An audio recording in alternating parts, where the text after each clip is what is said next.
नमस्कार, स्वागत है आपका जस्ट इंडिया में और मैं हूं आपके साथ मुस्कान। रुक करेंगे उन तमाम खबरों का जिनका सरोकार है आपसे। खबरों के प्रायोजक हैं आरोग्य मास्क लगाएं, कोरोना से सुरक्षित रहें। Kamal Chalk Industries, a trusted school of chalk, manufacturers and suppliers of chalk, color chalk, duster, mask, sanitizer, etc. Asian colour coated Ispat limited, आपका विश्वास हमारी पहचान। मेडिफिर international, taken a step to keep you safe from corona virus. रंज किया showroom in Rohtak and Bahadurgarh. Showroom पर आएं, test drive लें और गाड़ी बुक कराएं। प्रदेश में शनिवार को कोरोना के 2744 नए केस सामने आए, जिससे संक्रमितों की संख्या 2,15,616 हो गई है। चिंता की बात यह है कि नए मरीज बढ़ने की दर में राज्य एक महीने में 9वें से तीसरे स्थान पर आ गया है। ऐसे में सीएम मनोहर लाल खट्टर और स्वास्थ्य मंत्री अनिल विज ने कहा कि कोरोना रोकने के लिए दो ही रास्ते हैं, एक लॉकडाउन और दूसरा मास्क, सोशल डिस्टेंसिंग और अन्य नियम का सख्ती से पालन करना। सरकार ने स्पष्ट किया है कि वो अभी सख्ती के मूड में नहीं है। सीएम ने कहा कि लॉकडाउन लगाकर लोगों को बेरोजगार नहीं करना चाहते। लोग नहीं माने तो उचित नहीं होगा। अगर दिल्ली सरकार लॉकडाउन पर कोई भी फैसला लेती है तो हम समीक्षा के बाद किसी नतीजे पर पहुंचेंगे। उधर हिसार राज्य का तीसरा ऐसा जिला बन गया है जहां मौतें 200 से अधिक हो गई हैं। 100 मौतें 201 दिन में हुई थी, लेकिन अगली 100 मौतें मात्र 35 दिन में हुई हैं। वहीं हरियाणा कोरोना से सख्ती से निपटने के लिए तैयार है। इसको लेकर स्वास्थ्य मंत्री अनिल विज के अधिकारियों को आदेश भी जारी कर दिए गए हैं। स्वास्थ्य मंत्री अनिल विज ने मास्क न लगाने वालों पर सख्त कार्रवाई के आदेश दिए हैं। स्वास्थ्य मंत्री अनिल विज ने सभी जिलों के एसपी, डीसी, स्वास्थ्य विभाग, म्यूनिसिपल कमेटी को आदेश जारी किए हैं। इसके साथ ही सभी भीड़भाड़ वाले इलाकों में सख्ती से चेकिंग करने के आदेश भी जारी कर दिए हैं। हरियाणा में साथ लगते बॉर्डर पर जिला कप्तानों को सख्ती से चेकिंग के निर्देश भी जारी किए गए। वहीं हरियाणा में अब एक और चावल घोटाले की आशंका जताई जा रही है। यमुनानगर पुलिस ने 60 ट्रकों को पकड़ा जो कि यूपी और बिहार से आ रहे थे, जिनमें लाखों की कीमत के कई टन चावल थे। ऐसी सूचना थी कि जो सरकारी चावल है उसमें इन्हें मिक्स किया जाना था। खाद्य आपूर्ति विभाग में इसको लेकर हड़कंप मच गया है, जिसके बाद अधिकारियों ने पुलिस को शिकायत दी और उसी आधार पर पुलिस ने धारा 420 के तहत धोखाधड़ी का मामला दर्ज कर जांच शुरू कर दी है। पुलिस का कहना है कि जांच में जो भी धाराएं लगेंगी उससे भी जोड़ा जाएगा। अभी इस पूरे मामले की जांच की जा रही है। आगे खाद्य आपूर्ति विभाग के अधिकारी वीरेंद्र ने बताया कि ये परमल जीरी की गाड़ियां हैं। हमारा मिलर के पास भी परमल जीरी थी। हम इस बात का संदेह जता रहे हैं कि इसमें हमारी सरकारी जीरी में मिक्स करके सप्लाई न किया जाए, इसलिए ये कार्रवाई की गई है। जो है ना, इसमें परमल जीरी है तभी, और हमारा मिलर के पास भी परमल जीरी थी। हमने इस बारे में संदेह है भी ये जो है इसमें हमारी जीरी में सरकारी मिक्स करके न करें, इसलिए हमने इनके विरुद्ध कार्रवाई की है। सर कितनी गाड़ियाँ हैं अभी? ये 6 गाड़ियाँ थी अपनी, 5 है और 1 उतर गई। अपना डीएफएससी से डिपार्टमेंट से आए थे, उन्होंने अपनी रिपोर्ट दी है। उसके अनुसार जो कार्रवाई बनेगी कार्रवाई की जाएगी। मामला ये था कि एक राइस मिल है, अपना होम राइस मिल है, उसके बाहर इनको चेकिंग किया। उन्हें 6 गाड़ियाँ वहाँ पे मिली। एक गाड़ी उन्होंने अनलोड कर दी थी, चावल है उसमें भरे हुए। तो अब ये डिपार्टमेंट को सका कि इन्होंने शायद ये मिक्सिंग करने की नीयत से जो सरकार को चावल देना होता है उस नीयत से ट्रक मंगाया। मामला इसमें उन्होंने अपनी रिटर्न में रिपोर्ट दिया, जो उसमें रिपोर्ट के साथ जो सेक्शंस बनेगी उसके अंदर पर्चा दर्ज करके कार्रवाई। वहीं प्रदेश की पंचायतों में महिलाओं के लिए 50% पद सुनिश्चित करने के बाद अब नव वर्ष पर बीजेपी जेजेपी की गठबंधन सरकार महिला सशक्तिकरण की दिशा में एक और बड़ा कदम उठाने जा रही है।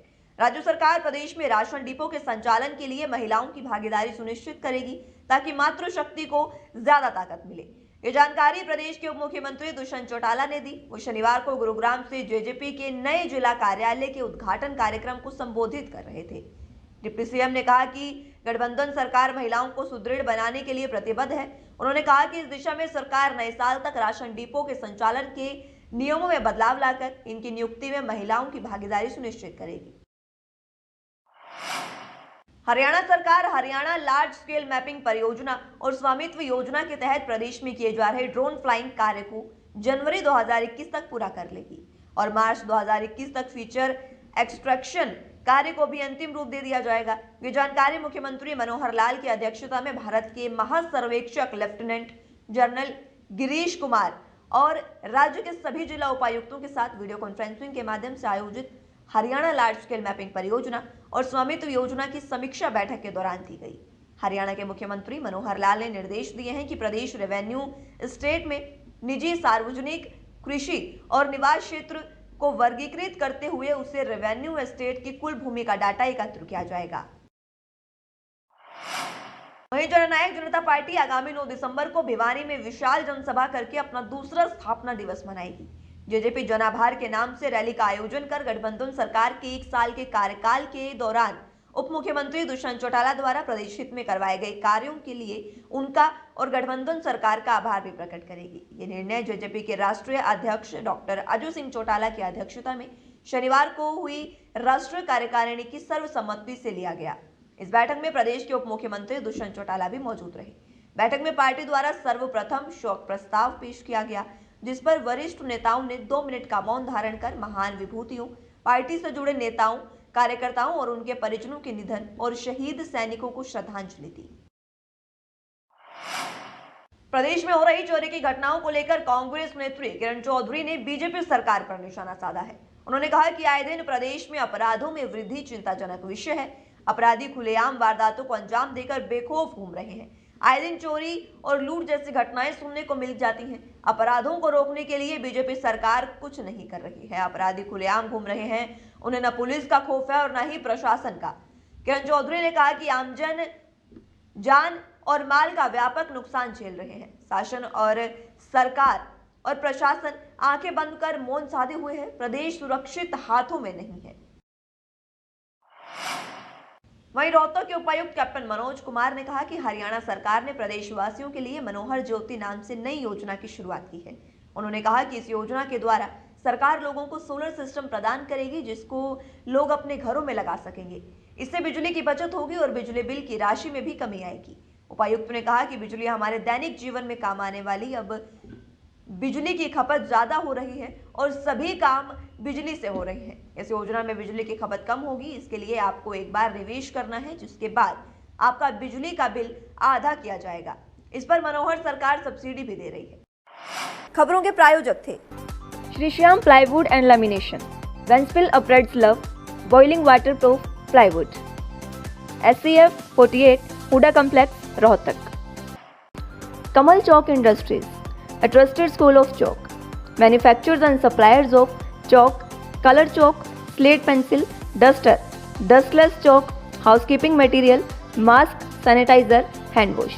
Office number 201, first floor, Town Center Mall, D Park, Model Town, Rohtak.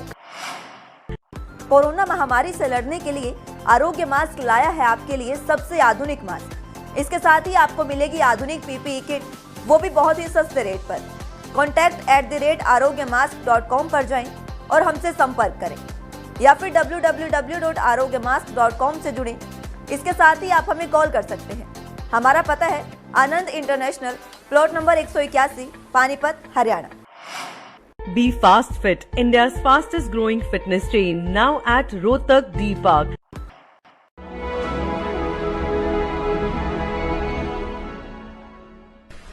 चाचा, आपने नया घर बनवाया है तो घर की छत पर कौन सी शीट लगवाई है? बेटा, मैंने अपने घर की छत पर एशियन शीट लगवाई है, क्योंकि वो कभी न मिटने वाले ओरिजिनल निशान की चादरें हैं। साथ में ISI का चिन्ह, 5 साल की वारंटी के साथ साथ पैसों का सही मूल्य देने वाली वही इकलौती शीट्स हैं। क्योंकि नाम नहीं, पहचान जरूरी है। फिलहाल के लिए इस बुलेटिन में इतना ही। जुड़े रहिए जस्ट इंडिया के साथ। नमस्कार।